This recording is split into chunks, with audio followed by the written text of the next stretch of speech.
നമ്മളിപ്പോൾ നോക്കാൻ പോകുന്നത് സർവീസ് എങ്ങനെ ക്രിയേറ്റ് ചെയ്യാന്നുള്ളൊരു ഓപ്ഷനാണ്.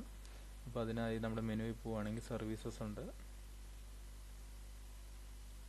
സർവീസ് നമുക്ക് പുതിയൊരു സർവീസ് ആഡ് ചെയ്യാം. അതിൻ്റെ അകത്ത് സർവീസ് കോഡ് കൊടുക്കാം. അതിൻ്റെ ഡിസ്ക്രിപ്ഷൻ, ഉദാഹരണത്തിന് ഇപ്പോൾ ഗോൾഡൻ വിസ ആണെങ്കിൽ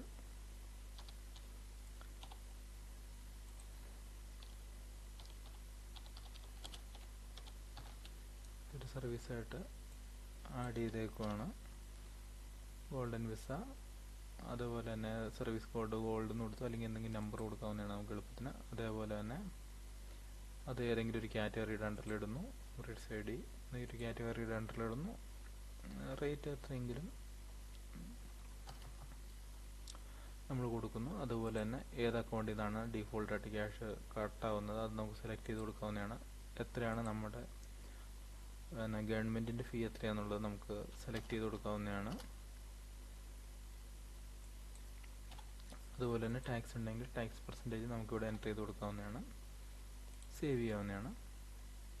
അതുപോലെ തന്നെ ഈ കാറ്റഗറി അല്ലെങ്കിൽ സർവീസ് ടൈപ്പ് നമുക്ക് ജനറൽ സെറ്റിങ്സിൽ പോയിട്ടുണ്ടെങ്കിൽ സർവീസ് ടൈപ്പിൽ നമുക്ക് ആഡ് ചെയ്ത് കൊടുക്കാവുന്നതാണ്.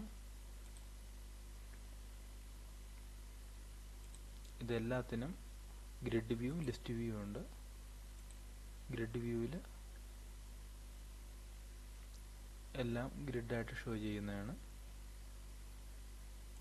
സർവീസസിൻ്റെ അകത്തും ഇതുപോലെ ഗ്രിഡ് വ്യൂ, ലിസ്റ്റ് വ്യൂ ഉണ്ട്. ഗ്രിഡ് വ്യൂവിൽ എല്ലാ സർവീസുകളും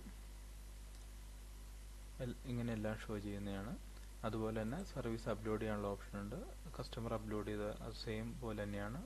എക്സൽ ഡൗൺലോഡ് ചെയ്തെടുക്കുന്നു, അത് ഇതിൻ്റെ അകത്ത് സർവീസുകളെല്ലാം ഫില്ല് ചെയ്യുന്നു, അപ്ലോഡ് ചെയ്യുന്നു, സേവ് ചെയ്യുന്നു. അതുപോലെ തന്നെയാണ് എക്സാക്റ്റ് കസ്റ്റമർ ചെയ്യുന്ന അതേ ഓപ്ഷൻസ് തന്നെയാണ് ഇതിൻ്റെ അകത്തും കൊടുത്തേക്കുന്നത്. പിന്നെ എഡിറ്റ് ചെയ്യാനും ഡിലീറ്റ് ചെയ്യാനുള്ള ഒരു ഓപ്ഷനുണ്ട്. സർവീസിനെ എഡിറ്റ് ചെയ്യാനും ഡിലീറ്റ് ചെയ്യാനുള്ള ഓപ്ഷനാണ് അഡീഷണൽ ഓപ്ഷൻസ് ആയിട്ട് കിടക്കുന്നത്.